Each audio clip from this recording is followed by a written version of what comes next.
অস্ত্র হাতে নিতেন, সব বড় একজন যোদ্ধা হয়ে যেতেন, ইমামে দাঁড়িয়েছেন, শ্রেষ্ঠ ইমাম হয়ে যেতেন। এমন কোন জায়গা নাই, বিচারপতির আসনে বসতেন, সঠিক ইনসাফ ভিত্তিক বিচার তিনি কায়েম করেছেন। এমন কোন দিক নাই, বিভাগ নাই যা তার মধ্যে আল্লাহ তাআলা অনুপস্থিত রেখেছেন। আল্লাহ বলছেন, হে রাসূল, আমি আপনাকে সুবহান চরিত্র অধিকারী বানায়া দিয়েছি। জোরে বলি সুবহানাল্লাহ। আমি কি শেষ করে দেব? এই যে এই লোকটা ওঠে কেন? বসেন, আমি তো যেতে দেব না। বসো বসো, নড়াচড়া এটা ঠিক না। আমরা কি এখানে এমনি এসেছি না ইবাদত করতে এসেছি? এটা কি এমনি কি মানে কোনো এমনি নরমাল সম্মেলন না কোরআনের সম্মেলন? তো বসো, শৃঙ্খলা রক্ষা করতে হবে। এই জায়গায় যদি শৃঙ্খলা ভঙ্গ করা হয়, আর এটা যদি ফেরেশতার মাইন্ডে যায় যে এটা শৃঙ্খলা ভঙ্গ হলো, আর মামলা যদি হয়, জামিন হবে না। কিন্তু বসে, আমরা না উঠি, এটা ইবাদত, এটা ইবাদতের জায়গা। আমরা শেষ কাজ দোয়া করে বিদায় নেব। জোরে বলি ইনশাআল্লাহ। বিশেষ করে যিনি মাহফিলের সিলসিলা চালু করেছেন হাফেজ আহমদ রাহিমাহুল্লাহ, তার জন্য দোয়ার দরকার আছে না নাই? তার মাকবারাও এখানে আছে না, শুয়ে আছেন, আমরা তার জন্য দোয়া করব। যিনি দোয়া করবেন না তিনি কৃপণ। তিনি কি? দোয়ার দরকার আছে না নাই? তাহলে আমার নবীজির চারিত্রিক দিক, কোন দিক কি গ্যাপ ছিল, অপূর্ণতা ছিল? আমার দেশে কিছু দরবেশ আছে, তাদের বউ বাচ্চা লাগে না, সংসার লাগে না, সালাদ চট পড়ে, গাঁজা টাজা খায়, মাথার চুলগুলো বড় বানায়, আর গায়ে শুধু গাঁজার গন্ধ। আছে না নাই? চট্টগ্রামে এরকম ভণ্ডামি আছে না নাই? আচ্ছা,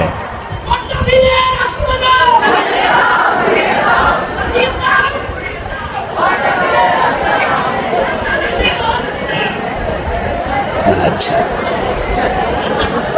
আমার দিকে তাকান। উনি নিজেকে নিয়ন্ত্রণ করতে পারেন না, এটাও ভালো। এটাও তো এই মেজাজ দরকার আছে না নাই? আমার দিকে তাকান। তাই আমি পীরকে কখনো কোনোদিন আমার বক্তৃতায় আমি নেগেটিভ বলিনি। পীর শব্দটা সম্মানজনক। এই দেশে ইসলাম ঢুকেছে পীরদের মাধ্যম দিয়া, বলি আলহামদুলিল্লাহ। এই দেশের মাটিতে শুয়ে আছেন শাহজালাল ইয়ামিনী, শাহ আমানত, শাহ সুলতান বালখি, এরকম করে সেই খুলনায় শুয়ে আছেন সেই তুরস্ক থেকে, রাশিয়া থেকে আগত খান জাহান আলী রহমতুল্লাহ আলাই। নিঃসন্দেহে তার আল্লাহর ওলি ছিলেন, কোনো সন্দেহ নাই। আমি পীরকে নিজেও মহাব্বত করি, কিন্তু আমার দেশে এই মুহূর্তে এখন মুরিদ বেশি না পীর বেশি? মুরিদ বেশি না পীর বেশি? পীরই বেশি, মুরিদ কই? আমার দেশে বিগত সময়ে আমার দেশের নেতা বেশি ছিল না কর্মী বেশি ছিল? নেতা বেশি, সব নেতা, কোনো কর্মী নাই। সম্মানিত বন্ধুগণ, পীর নামটা চালু করে কিছু ভণ্ড দরবার আমার দেশে আছে না নাই? আছে। ওদের বউ লাগে না, ওদের সন্তান লাগে না, দরবারে শীত হয়ে পড়ে থাকে সালার শর্ট গায়ে দিয়া। আছে না নাই? কিছু পাগল গিয়ে বলে, বাবা ওর বাড়িতে আর বাপ টাপ নাই। আরেকজনের বাপকে সে বাপ বলে ডাকতেছে। বাবা আমার তো বাচ্চা হয় না, বিয়ের বয়স 19 বছর, বাচ্চা কাচ্চা কি হবে আমার? বাবা কিছুই কয় না।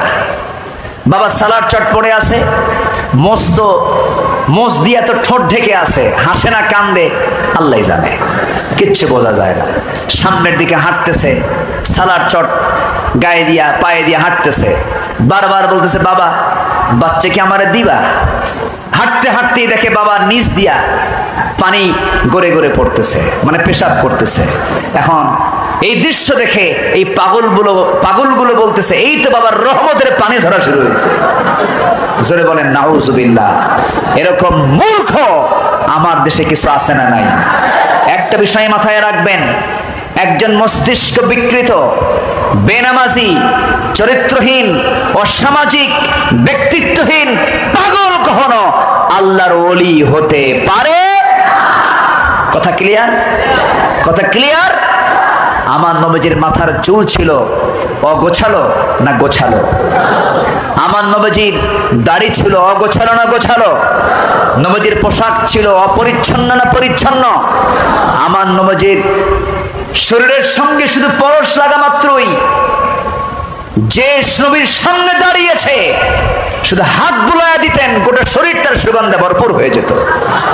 আমার নবীজি এত পরিমাণ সুগন্ধে শরীরে লাগাতেন, হাতের তালুতে আতর ঢালতেন, এরকম করে গোটা গায়ে লাগায়া দিতেন। মাথায় এত পরিমাণ তেল দিতেন যে তেলগুলো চুয়ে চুয়ে দাড়ির দিকে নেমে পড়তো। এত পরিমাণ তেল আমার রাসূল মাথায় দিতেন। আমার নবীজির মাথার চুলগুলোকে সাহাবে কেরাম কখনো এলোমেলো পায় নাই। রাসূল ছিলেন একজন পরিপাটি, পরিচ্ছন্ন, সাজানো গুছানো একটা জীবনের নাম। আল্লাহু আকবার বলেন। কিন্তু এই পাগলগুলো ইসলামকে পাগল প্রমাণ করার জন্য এই সমস্ত ভণ্ডামিগুলো সমাজে চালু রেখেছে, ঠিক কিনা? আমার নবীজি কি বিবাহিত না অবিবাহিত? বিবাহিত। তিনি একজন বিবাহিত মানুষ ছিলেন। সন্তান ছিল, বউ ছিল। একটা না একাধিক? একাধিক বউ ছিল। একাধিক বউ কিন্তু ম্যানেজমেন্ট কিন্তু সহজ না, খুব জটিল ব্যাপার। কারণ মেয়েরা সোজা হাড়ের না বাঁকা হাড়ের? আজ থেকে সোজা হাড়ের না বাঁকা হাড়ের? দারুণ বাঁকা। ওরা যদি একবার বাঁকা হয় কিয়ামত হয়ে যাবে, সোজা হবে না। এক্ষেত্রে ধৈর্যের পরিচয় বেশি দিতে হবে পুরুষের না নারীর? দেখ এখন ঠিক হয়েছে, আপনাদের উত্তরটা ঠিক মতো পাচ্ছি। সম্মানিত ভাইয়েরা, আমার নবীজির সামনে এক স্ত্রী এসে বলছেন, হুজুর আমরা এই যে চারজন, আমাদের এই চারজনের মধ্যে গন্ডগোল লাগছে, আপনি কারে সবচেয়ে বেশি ভালোবাসেন আপনাকে আজকে বলতে হবে। সবাই দাবি করছে আমাকে বেশি ভালোবাসে, আমাকে বেশি ভালোবাসে। আপনার মুখ থেকে আমরা শুনতে চাই, এই যে চারজন দাঁড়াইছি এক্ষুনি বলেন আপনি কাকে সবচেয়ে বেশি ভালোবাসেন, আপনি এক নম্বরে কাকে স্থান দিয়েছেন? আমার নবীজি মুস্কি হাসি মেরে বললেন, উত্তর তো এখন দেওয়া যাবে না, উত্তর দেব কালকে সকালে, যাও। পাঠায় দিছেন। সন্ধ্যা হওয়া মাত্র অন্ধকারে, সন্ধ্যার অন্ধকারে আমার রাসূল প্রথমে ঢুকলেন আম্মা জান আয়েশার ঘরে। নবীজি ঢুকে দুইটা খেজুর দিলেন। দুইটা খেজুর দিয়ে বলছেন, আমার স্ত্রী আয়েশা, আমি তোমাকে দারুণ মোহাব্বত করি, আমি তোমাকে এই দুইটা খেজুর যে দিয়ে গেলাম এই কথা যেন অন্য স্ত্রীর কোনো কানে না যায়। দ্বিতীয় স্ত্রী ঘরে গিয়ে একই ভাষায় তিনি বললেন, আমার স্ত্রী আমি তোমাকে দারুণ ভালোবাসি, দুইটা খেজুর তোমাকে দিয়ে গেলাম এই কথা যেন অন্য কোনো স্ত্রী কানে না যায়। চার স্ত্রী ঘরে দুইটা করে খেজুর দিলেন, একই কথা বক্তব্য দিয়ে চলে আসলেন। পরের দিন সকালবেলা বুক ভরা আশা নিয়া চারজন একসঙ্গে নবীর সামনে এসে দাঁড়িয়ে বলছে, হুজুর সত্যি করে বলেন তো আজকে আপনি কাকে সবচেয়ে বেশি ভালোবাসেন? আমার নবীজি মুস্কি হাসি মেরে বললেন, শোনো, গত রাতে আমি যার কাছে গিয়ে দুইটা খেজুর লুকায় দিয়ে আসছি আমি তারই বেশি ভালোবাসি। যা। জোরে বলি সুবহানাল্লাহ। কি ম্যানেজ, কি কন্ট্রোল তার ভিতরে ছিল। আমার বন্ধুগণ, কোন স্ত্রী যদি কোন স্ত্রীর ব্যাপারে কোন বাজে কথা বলতো রাসূল ধরে ফেলতেন। একটা সহিহ বর্ণনায় পাওয়া যায়, সাফিয়া রাদিয়াল্লাহু আনহার ব্যাপারে আম্মা জান আয়েশা বললেন, সে তো খাটো, সে তো খর্বাকৃতি। আমার নবীজি বললেন, তুমি যে কথাটা আমার সামনে বললে, শুধু বললে খাটো, এই খাটো শব্দটা যদি সমুদ্রের দরিয়ায় যদি ছেড়ে দেওয়া হতো, লামাজাজাতুহু, দরিয়ার সমস্ত পানি দুর্গন্ধে ভরপুর হয়ে যেত, দুর্গন্ধ হয়ে যেত। খবরদার কোনো মানুষকে নিয়ে বাজে কোনো কথা বলবা না, নেগেটিভ কোনো মন্তব্য করবা না। আমার নবীজি দোয়া করছেন আম্মাজান খাদিজার ব্যাপারে। পিছন থেকে আম্মাজান আয়েশা বলছেন, ইয়া রাসূলুল্লাহ, যে বুড়ি মারা গেছে ওই বুড়ির জন্য এখনো কান্না লাগে নাকি? রাসূল বলছেন, আয়েশা তুমি কার ব্যাপারে কথা বলো? যে আমার খাদিজাকে কষ্ট দেয় সে আমাকে কষ্ট দেয়, যে আমাকে কষ্ট দেয় সে আল্লাহকে কষ্ট দেয়। আমার নবীজি স্ট্রেট ফরওয়ার্ড ছিলেন। আমার নবীজি সমতা রক্ষা করেছেন। ছোট্ট ছোট্ট বাচ্চাদেরকে যখন কাছে পেতেন, শিশুরা খেলাধুলা বন্ধ করে দিত, নবীর সামনে বসে যেত, নবীর চেহারার দিকে তাকায় তারা আনন্দ পেত। নবীজির চেহারার মধ্যে বিবর্ণ ভাব ছিল না, হাস্যোজ্জ্বল ভাব ছিল। তিনি হাসি খুশি হয়ে কথা বলতেন। নানা কাকে বলে রাসূল তার বাস্তব দৃষ্টান্ত তিনি দিয়েছেন। আমার নবীজির দুটা নাতি ছিল, হাসান হোসাইন। হাসান হোসাইন দুই কলিজার টুকরা, আমার রাসূলের দেহের টুকরা। খুব ভালোবাসতেন এই দুজনকে। আমার নবীজি কোলের মধ্যে নিয়ে বসে আছেন, বাবে জিবরিল দিয়ে জিবরিল আমিন চলে আসছেন নবীর সামনে, হাঁটু গেড়ে দিয়ে বসে আছেন। নবীর সামনে বসে তিনি ওহী নাযিল করবেন। নবীজি কোলের মধ্যে নাতিকে, আমাদের নবীজির প্রিয় নাতি হোসাইনকে কোলের মধ্যে নিয়ে বসে আছেন, ফাতিমার কলিজার টুকরা সন্তানকে কোলের মধ্যে নিয়ে বসে আছেন। আমার নবীজি ওহীর কার্যক্রম শুরু হবে, নাতিকে যেতে বলতেছেন না। এত গুরুত্বপূর্ণ ডিপার্টমেন্ট শুরু হয়ে যাচ্ছে, তিনি যেতে বলতেছেন না। আমার নবীজি বলছেন, বরঞ্চ নাতিকে লক্ষ্য করে বলছেন, না না, এই যে আমার সামনে যে এসে বসলো, এই লোকটাকে চেনো নাকি? না না, এই লোকটা মাঝে মাঝে আপনার কাছে আসে, কিন্তু মতলব তো ভালো মনে হয় না। কেন, কি হয়েছে? সবাই যখন আপনার সঙ্গে দেখা করতে আসি, খেজুর, আঙ্গুর, বেদানা, উটের দুধ, উটের গোশত নিয়ে আসে, যা আহলে সুফার সদস্য যারা তাদের কিছু উপকার হয়, হাতে কিছু নিয়ে আসে। কিন্তু এই লোকটা মাঝে মাঝে আপনার কাছে আসে, সুরতটা অনেক সুন্দর, কি সুন্দর কালো কেশ, কি সুন্দর তার সুরত, কিন্তু আপনার সামনে যখন আসে খালি হাতে আসে, আমার কাছে কেমন যেন মনে হয় একটু কৃপণ কৃপণ সাইজের লোক। আমার নবীজি মুস্কি মুস্কি হাসি মেরে বলছে, না না, মেহমানের সঙ্গে এমন করে কথা বলতে নেই, মেহমানকে এমন করে কথা বলতে হয় না। আমার বন্ধুগণ, সিরাত গ্রন্থে এসেছে, সঙ্গে সঙ্গে আল্লাহ বলছেন, জিবরাইল পকেটের মধ্যে হাত দিয়ে দেখো, তোমার পকেটের মধ্যে আঙ্গুরের ছড়া আছে, আঙ্গুরের ছড়াটা বের করে ফেলো। আঙ্গুরের ছড়াটা বের করলেন, নবীর সামনে ঝুলায় রাখলেন। রাসূল তো টের পেলেন, এটা দুনিয়ার কোনো বাগানের খেজুর আঙ্গুর নয়, এটা জান্নাতের বাগানের আঙ্গুর। আমার নবীজি এই আঙ্গুরটা দেখিয়ে বলছেন, না না, কে বলেছে কৃপণ লোক, তোমার জন্য তো কি সুন্দর টসটস আঙ্গুর নিয়ে এসেছে। এবার হোসেন বলছে, না না, এতক্ষণ ভাবছিলাম সাধারণ কৃপণ, এখন দেখি মারাত্মক কৃপণ। কেন? পকেট আঙ্গুর তুই আঙ্গুর বের করে না। জোরে কান সুবহানাল্লাহ, জোরে বলি সুবহানাল্লাহ। আম্মা জান আয়েশা মাঝে মাঝে বলতেন, রাসূল হোসেনকে এত সময় দিয়েছেন, মাঝে মাঝে মনে হতো আমার চাইতে রাসূল হোসেনকে বেশি সময় দিয়েছেন। আল্লাহু আকবার বলে। কিছু কিছু নানা আছে, নাতি দেখলে লাঠি তোলে, আছে না নাই? নাতিও মনে মনে দোয়া করে, বুড়া মরবি কোনদিন, কুলখানি খাবো। আমার নবীজির সিরাত শেষ হবে না। কি ছিলেন না তিনি? তিনি ছিলেন অনুপম চরিত্র আধার মুহাম্মদ সাল্লাল্লাহু আলাইহি ওয়াসাল্লাম। সম্মানিত ভাইয়েরা, নাম্বার 5, পরিবারের প্রতি তার দায়িত্বশীলতা ছিল। আমার নবীজি পরিবারের ব্যাপারে অচেতন ছিলেন না, সচেতন ছিলেন। নিজের মেয়ে ফাতিমার গলার আওয়াজ রাস্তা থেকে শুনতে পেলেন, অপ্রয়োজনীয় আওয়াজ শুনতে পেলেন। রাসূল দৌড়ে চলে আসলেন, এসে বলছেন, ফাতিমা, তোমার কণ্ঠের আওয়াজ আমার কান পর্যন্ত পৌঁছেছে রাস্তায়, এটা অপ্রয়োজনীয় কথা, এটা তোমার চরম অপরাধ হয়েছে। পরপুরুষের কানে পর্দাশীলা নারীর কণ্ঠের আওয়াজ যাওয়া ঠিক নয়। আমার নবীজির পিছনে আম্মা জান আয়েশা দাঁড়ানো, একজন অন্ধ সাহাবী আসতেছে। আমার নবীজি বলছেন, আয়েশা ভিতরে চলে যাও। আম্মা জান আয়েশা বলছেন, হুজুর, যে আসে ও তো কানা, ও তো চোখই দেখে না, তো আমার ভিতরে যাওয়ার কি দরকার? রাসূল বলেন, তুমি কি কানা? তুমি কি অন্ধ? যাও ভিতরে। পাঠায় দিয়েছে। অচেতন না সচেতন? অচেতন না সচেতন? আর এখনকার স্বামীরা বইয়ের ব্যাপারে এমন সচেতন, R15 লেটেস্ট ভার্সন। যুবকরা কিন্তু সব বুঝতেছে। R15 এর প্যাসেঞ্জার সিটটা আর ড্রাইভিং সিটটা, নিচু সিট হচ্ছে প্যাসেঞ্জারের না ড্রাইভারের? ড্রাইভারের। ড্রাইভিং সিটটা হলো নিচু, মানে নিচতলা, আর প্যাসেঞ্জার সিটটা হলো দোতলা। তো দোতলার সিটে বউ বসে আর নিচতলায় স্বামী বসে। নিচতলার সিটে বসে বউটাকে দোতলায় চড়ায় দিয়া গোটা চিটাগাং ধরে আর বলে, দেখো আমার বউটা দেখো। আছে না নাই? আসতে বলবেন না, আছে না নাই? এক টান মেরে কলাতলি।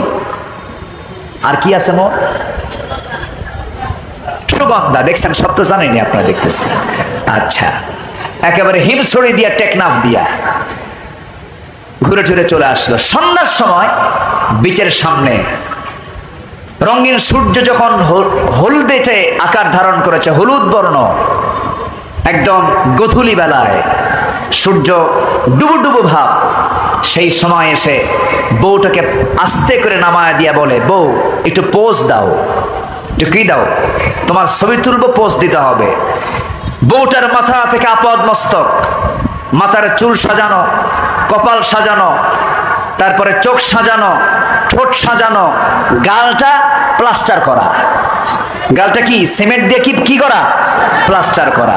সাজা সোজায় দিয়া ছবি একখান তুলে সেই ছবি ফেসবুকে আপলোড দিয়া পোস্ট করে ওখানে আর্টিকেল লেখে, প্রিয় বন্ধুরা আসুন আমার বউটাকে এই ম্যারেজ ডেতে সবাই মিলে জামাতের সাথে দেখি।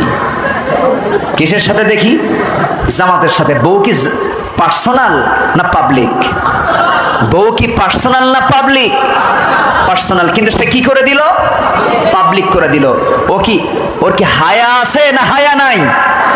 ও কি হায়াওয়ালা না বেহায়া? এটা কি পরিবারের প্রতি যত্ন না অযত্ন?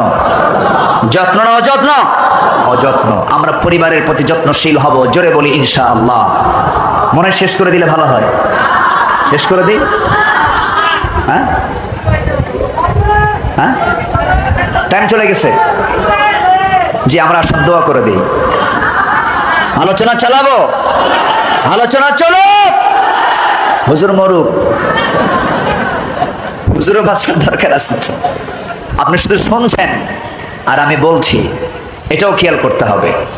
সম্মানিত ভাইয়েরা, আমি আশ্চর্য হয়ে গেছে। ঢাকার আকাশ বৃষ্টি। আমি বারবার প্রিন্সিপাল মহোদয়কে বলছিলাম, মাহফিল কি হবে? গতকাল মাহফিল হয়েছে ইনডোরে, মসজিদে হয়েছে মাহফিল, আমি বাইরে মাহফিল করতে পারিনি। উনি বলতেছেন বৃষ্টি যদি হয়েও যায় আমাদের এখানে পর্যাপ্ত সে ব্যবস্থা নেওয়া আছে। এসে দেখি না, শুধু পর্যাপ্ত না, মহা পর্যাপ্ত ব্যবস্থা আছে। বলি আলহামদুলিল্লাহ। এই মাহফিল প্রতিষ্ঠিত মাহফিল। এই মাহফিল নিয়ে বহু ষড়যন্ত্র করা হয়েছে। দালাল আলেমদেরকে এখানে দাওয়াত দিয়েছে বিগত বছরগুলোতে, ঠিক কিনা? জোরপূর্বক দাওয়াত দেওয়া হয়েছে তাদেরকে। জনগণ চায় নাই এমন ব্যক্তিকেও দাওয়াত দেওয়া হয়েছে, ঠিক কিনা? সম্মানিত ভাইরা, আল্লাহ তুমি সবাইকে বোঝার তৌফিক দাও, জোরে বলি আমিন। আল্লাহ রাব্বুল আলামিন পরিবারের ব্যাপারে যত্নশীল হওয়ার ব্যাপারে বলেছেন, ইয়া আইয়ুহাল্লাযীনা আমানু কু আনফুসাকুম ওয়া আহলিকুম নারা। সূরা তাহরিম 6 নম্বর আয়াত। নাম্বার 6 হলো আমানতদারিতা। ন্যায় বিচারের দিক থেকে আমরা শিক্ষা নিয়ে নেব। রাসূল আমানতদারিতায় তিনি 1 নম্বর ছিলেন, ন্যায় বিচারে তিনি 1 নম্বর ছিলেন। ইন্নাল্লাহা ইয়া'মুরুকুম আন তু'আদ্দুল আমানাতি ইলা আহলিহা ওয়া ইযা হাকামতুম বাইনান নাসি আন তাহকুমু বিল আদল ইন্নাল্লাহা নি'মা ইয়া'ইযুকুম বিহি। জোরে বলুন আল্লাহু আকবার। নাম্বার 7, এতিম নিকট আত্মীয় প্রতিবেশীদের সাথে সদাচরণ করা।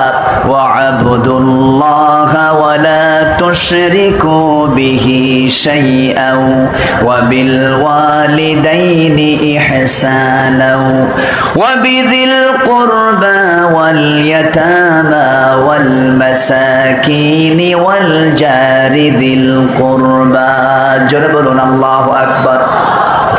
আল্লাহর বিধানের প্রতি নাম্বার 8, আল্লাহর বিধানের প্রতি শর্তহীন আনুগত্য করা।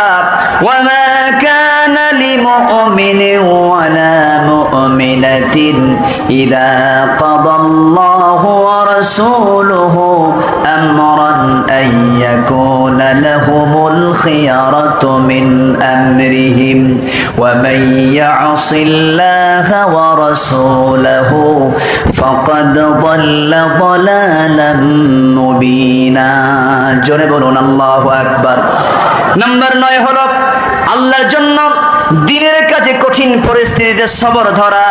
ফাসবির আলা মা ইয়াকুলুন ওয়াসাব্বিহ বিহামদি রাব্বিকা ক্বাবলা তুলুইশ শামসি ওয়া ক্বাবলা গুরুবিহা। জোরে বলি আল্লাহু আকবার। নাম্বার 10 হলো ঈমানের প্রতি অবিচল থাকা।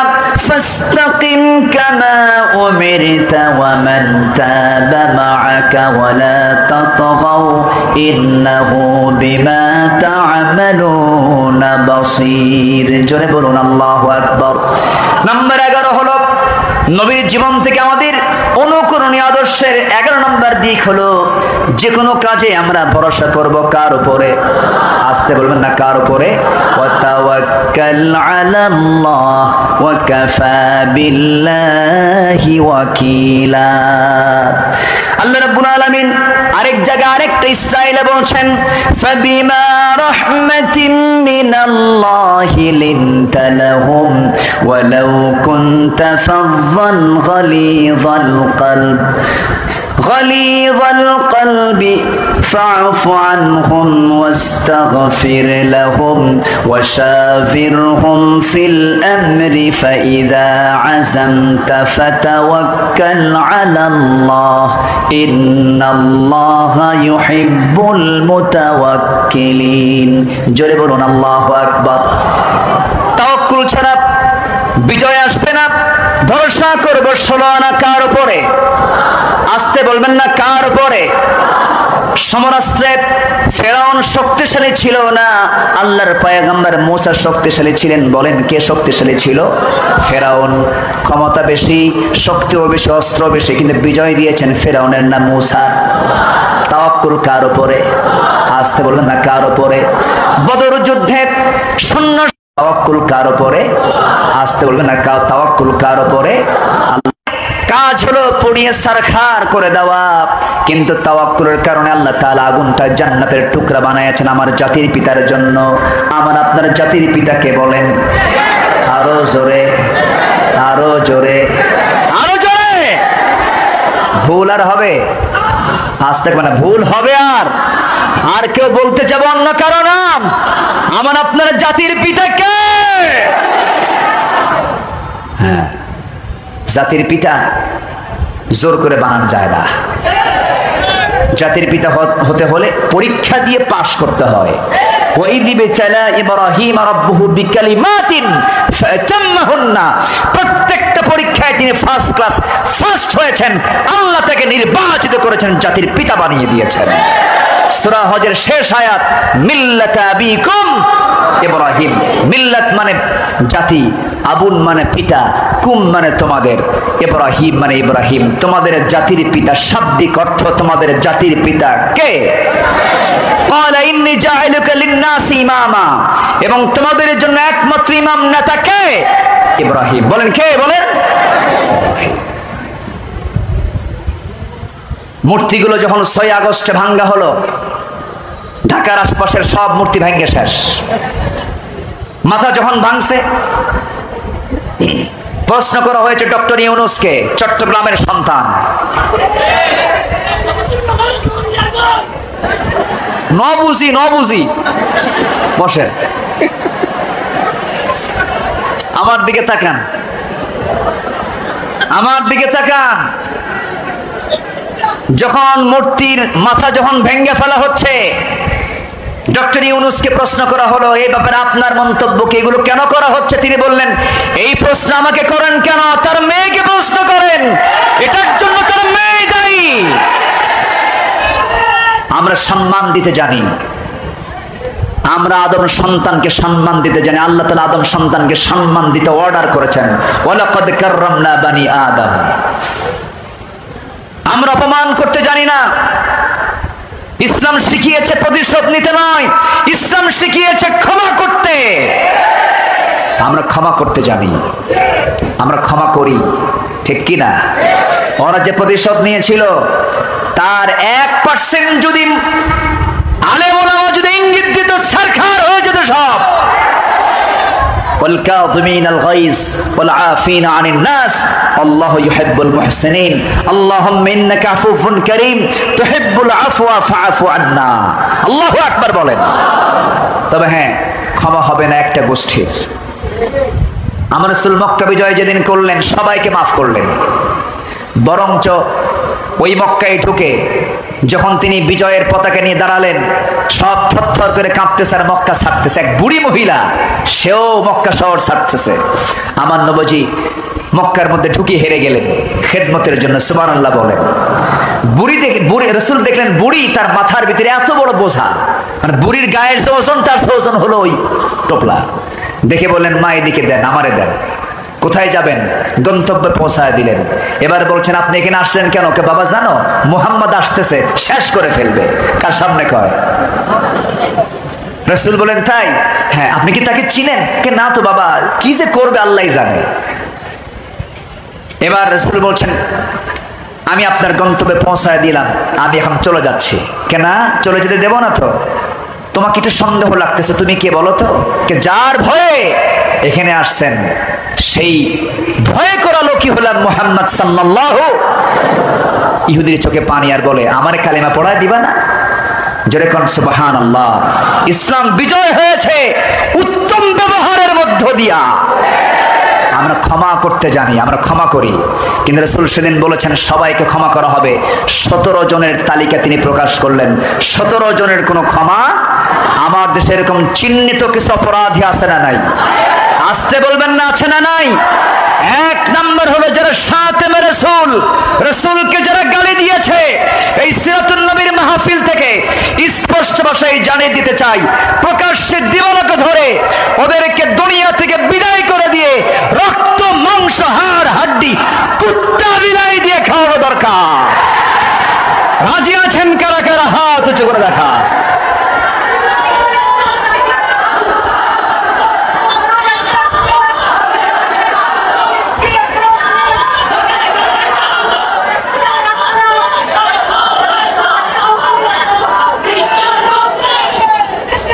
আল্লাহ কবুল করুন, জোরে বলে আমিন। নবীকে লক্ষ্য করে অনেক গালি দেওয়া হয়েছে, এমন কুলাঙ্গার এখনো আছে না নাই? 3টা অপরাধের শাস্তি ইসলাম দিয়েছে, বেঁচে থাকার অধিকার নাই। এর মধ্যে 1 নম্বর হলো কতলুন নফস। যদি কেউ কাউকে হত্যা করে, কুতিবা আলাইকুমুল কিসাস, আয়াত আছে না নাই? নাম্বার 2, যদি কেউ বিবাহিত হয়ে জেনার কাজে লিপ্ত হয়, ও রোগী, ও সমাজকে রোগী বানাবে, ওরে শেষ করে দাও। গনোরিয়া, সিফিলিস, গনোরিয়া, এইডস, এগুলো সমাজ থেকে বন্ধ করার জন্য এই বিবাহিত যে সমস্ত শাইখুজ জানি আছে, বুড়া জেনাকার গুলো আছে, ওদের শাস্তি দেওয়ার দরকার আছে না নাই? সমাজ থেকে রোগ সরায় দিবেন কে? আল্লাহ তাআলা। আরেকটা হলো যারা দিন থেকে যারা বের হয়ে এসেছে, মুরতাদ যারা, আল্লাহকে রাসূলকে নিয়ে যারা বাজে কথা বলে, তাদের পৃথিবীতে বেঁচে থাকার অধিকার। সম্মানিত ভাইয়েরা, অনেক কথা ছিল, সময় তো শেষ। মাহফিল 1 রাত না, কয় রাত? আচ্ছা 19 কেন করলে? 1 মাস করতে তো পারতেন। এর কারণটা কি? আলাইহা 19 নাকি? না, আমি একটা সংখ্যা বের করতেছি। কোরআন 19 সংখ্যার উপরে প্রতিষ্ঠিত। আলাইহা 19। অবশ্যই কোন একটা হিকমত তো আছে। 19টা দিন 18 দিনও হলো না, 20 দিনও হলো না, কতদিন? 19 দিন। ভালো। আল্লাহ 19 সংখ্যা বেজোর। ইন্নাল্লাহ বিতরন, আল্লাহ বেজোরকে ভালোবাসেন। আলহামদুলিল্লাহ বলেন। যারা এই ভালো কাজ শুরু করেছেন, ভালো পুরস্কার তাদেরকে আল্লাহ তাআলা দান করুন। জোরে বলে আমিন। নাম্বার 12 হলো কাজে কর্মে একা সিদ্ধান্ত নেওয়া না, পরামর্শ করা। পরামর্শের নামে সূরা আছে না নাই? সেই সূরার নাম হলো সূরাতুশ শুরা। ওয়া আমরুহুম শুরা বাইনাহুম ওয়া শাবিরহুম ফিল আমর। আল্লাহু আকবার বলেন। আচ্ছা, নাম্বার 13 হলো বিনম্র স্বভাব এবং ক্ষমাশীলতা। আমাদের আচরণ হবে উগ্র না নম্র, উগ্র না ভদ্র। আমরা যখন রাস্তায় চলবো মেজাজ দেখায় না বিনয়ী হয়ে। ওয়াইবাদুর রহমানিল্লাযীনা ইয়ামশুনা আলাল আরদি হাওনা ওয়া ইযা খাতাবাহুমুল জাহিলুনা ক্বালু সালামা। এত সুন্দর করে আপনারা আয়াতের পরে সুন্দর করে আমাকে শিখায়া দেন, এমন সুন্দর শ্রোতা এই দেশের সব জায়গায় নাই, যা চট্টগ্রামে পাওয়া যায়। বলি আলহামদুলিল্লাহ। কুড়িগ্রাম নাম শুনছেন? কুড়িগ্রাম 1000 গ্রাম না, কিন্তু 200 গ্রামও না, মাত্র 20 গ্রাম কুড়িগ্রাম। তো সেই কুড়িগ্রামে আজ থেকে এক যুগ 12-13 বছর আগের কথা। তো আমি আয়াতের রেফারেন্স টেনে টেনে মাঝে মাঝে আয়াত বলি, অর্থ বলি, আয়াত বলি, অর্থ বলি। এটাই তো বরকত, মাহফিলের বরকত তো এই জায়গায়। যত আয়াত হবে তত বরকত বৃদ্ধি পাবে। আল্লামা সাঈদীর আলোচনার 1 নম্বর আকর্ষণ ছিল যে কথাই তিনি বলেছেন আয়াত দিয়ে কথা বলেছেন। আলহামদুলিল্লাহ বলেন। এই জন্য তিনি কখনো হারিয়ে যাবেন না, কারণ তার জীবনের সঙ্গে আল্লাহর আয়াতের সম্পর্ক ছিল। আলহামদুলিল্লাহ বলেন। তো আমি কুড়িগ্রামে এক মাহফিলে আয়াত বলতেছি, অনুবাদ বলছি। এক বুড়ো চাচার সামনে দাঁড়ায় বলে, হুজুর আপনি কি বাংলা পারেন না? আমি পড়ে গেছি আরেক মুসিবত। এরকম শ্রোতাও কিন্তু আমার দেশে কিছু আছে, নাই যে তা না। আবার এমন বক্তাও আছে 2-2.5 ঘন্টা বক্তৃতা করে, নিজেও কান্দে, শ্রোতাও কান্দে, একটা আয়াতও নাই, হাদিসও নাই। আছে না নাই? শেষে বলা হয় শ্রোতাকে, ও শুনলেন কি? কানলাম তো ঠিকই, বুঝলাম না কিছুই। আছে না নাই? সাবজেক্ট নাই, উদ্দেশ্য নাই, আলোচ্য বিষয় নাই, কোনো লক্ষ্য নাই, খালি কান্দে। খালি কি করে? কান্দে। আমার দেশে কিছু গান প্রেমিক যুবক আছে, গানের ভাষা বোঝে না, কিন্তু খালি তাল মারে। আছে না নাই? বলেন তো আছে না নাই? খালি ঝাঁকি মারে, কিন্তু অর্থ বোঝে না। আচ্ছা তুমি এত গান শোনো, বোঝো কিছু? বুঝি না, কিন্তু ঝাঁকি আসে। ঝাঁকি কি আসে? ঝাঁকি আসে। ঝাঁকি তো না শয়তান ঢোকে, শয়তান সওয়ার হয় ওর উপরে। আল্লাহ অশ্লীল গান বাজনা থেকে যুবকদেরকে হেফাজত করুন। জোরে বলে আমিন। মোবাইলের ব্যাপারে সংযত হওয়ার দরকার আছে না নাই? নিয়ন্ত্রণের দরকার আছে না নাই? মোবাইল ব্যবহারে অবশ্যই সেখানে তাকওয়ার নীতি অবলম্বন করার দরকার আছে না নাই? যুবকরা এটা মাথায় রাখবে। আল্লাহ কবুল করুন। জোরে বলে আমিন। নাম্বার 14, কুফুরের প্রতি আমরা নরম হব না কঠোর হব? নরম না কঠোর? আমার রাসূল ছিলেন এই ব্যাপারে কঠোর। আশিদ্দাউ আলাল কুফার রুহামাউ বাইনাহুম। অনেক সময় লাগতো, সময় তো নাই। নাম্বার 15, মুমিনের প্রতি আমরা হব রহমদিল। পরস্পরের প্রতি আমরা হব রুহামাউ বাইনাহুম, খুব দয়া পরবশ দেখাবো, কষ্টের পাশে দাঁড়িয়ে যাব। যে কোনো বিপদে মুসিবতে মাসলুম ব্যক্তির পাশে দাঁড়াবো, অসহায় ব্যক্তির পাশে দাঁড়াবো। এই সুন্নাহগুলো আমরা পেয়েছি একজন ব্যক্তির জীবনে, যে ব্যক্তিকে আল্লাহ তাআলা বাছাই করে বলে দিয়েছেন, লাকাদ কানা লাকুম ফি রাসূলিল্লাহি উসওয়াতুন হাসানা লিমান কানা ইয়ারজুল্লাহ ওয়াল ইয়াউমাল আখির ওয়া যাকারাল্লাহা কাসীরা। আল্লাহু আকবার বলেন। আমার আপনার জন্য উত্তম আদর্শের বাস্তব নমুনা একজন পৃথিবীতে, রাসূল আকরাম, নবী মুকাররম, রাহমাতুল আলাম, জনাবে মুহাম্মদুর রাসূলুল্লাহ। আল্লাহ তাআলা সেই সুন্নাহর আলোকে জীবন গড়ার তৌফিক সবাইকে দান করুন। জোরে বলি আল্লাহুম্মা আমিন। আরো জোরে আল্লাহুম্মা আমিন। ইয়াশাবাদ কামনা করে মাহফিল কমিটিকে ধন্যবাদ জানিয়ে, এই মাহফিল কমিটির উত্তরোত্তর সমৃদ্ধি কামনা করে, এই সিরাতুন নবী মাহফিল আরো সম্প্রসারিত হোক, এই মাহফিল কমিটি আরো সমৃদ্ধ হয়ে সামনের দিকে এগিয়ে যাক, এই কামনা করে, এবং এর অধীনে যে সমস্ত প্রতিষ্ঠানগুলো আছে, এই প্রতিষ্ঠানের জন্য বারাকা চাচ্ছে আল্লাহর কাছে। বরকত দিয়ে ধন্য করুন প্রতিষ্ঠানগুলোকে। আল্লাহ তাআলা সবাইকে দ্বীনের জন্য কবুল করুন। জোরে বলি আল্লাহুম্মা আমিন। আমি আমার কথা এখানে শেষ করছি। যে যেখানে আছেন আমরা দোয়ার মধ্য দিয়ে মাহফিল শেষ করব। দোয়া কে করবেন? আপনি করেন? ও সব আমারই করাবেন? আপনারা কেউ করবেন না? আচ্ছা, দেখেন একটা কিন্তু যুক্তি চলে আসছে। আমি চাচ্ছিলাম যে দোয়ার দায়িত্বটা অন্য কেউ নিলে ভালো হতো, কিন্তু আমাকে দায়িত্ব দেওয়া হয়েছে। সবাই বলে সুবহানাকাল্লাহুম্মা ওয়া বিহামদিকা আশহাদু আল্লা ইলাহা ইল্লা আনতা আস্তাগফিরুকা ওয়া আতুবু ইলাইকা। চিৎকার মেরে বলি, ইয়া আল্লাহ, আমার জীবনের সাগীরা কবিরা, ছোট বড় সব গুনাহ তুমি আল্লাহ মাফ করে দাও, মাফ করে দাও। জোরে বলুন, ইয়া রাব্বাল আলামিন, ইয়া রাব্বাল আলামিন। আসুন দোয়া করে চাইবো কার কাছে? আল্লাহর কাছে। আমি আপনার কাছে দোয়া চাই, আপনি কি আমার জন্য দোয়া করবেন? দোয়া করবেন তো? আমিও দোয়া করি আল্লাহ যেন আমাদের এই মিলন মেলাকে হাসর পর্যন্ত গড়ায় দেন। জোরে বলি আমিন। কেন বললাম? এই সম্পর্কের ভিত্তি হচ্ছে আমাদের হাসর পর্যন্ত, ঠিক কি না? আর শাসিমের ছায়া আছে না নাই? সাবআতু ইযিল্লুহুমুল্লাহু ফি যিল্লিহি ইয়াউমুল লা যিল্লান ইল্লা যিল্লুহু। কোন ছায়া থাকবে না আরশের ছায়া ছাড়া। সেখানে স্থান দেবেন আল্লাহর পছন্দের বান্দাদের। সেই পছন্দের বান্দার কাতারে আল্লাহ তাআলা আমাকে আপনাকে শামিল করে নেয়। মিলাদ হবে, মিলাতে পড়ে মিলাদের। আচ্ছা, জি মিলাদ কি করা যায়? মিলাদ করা যায়।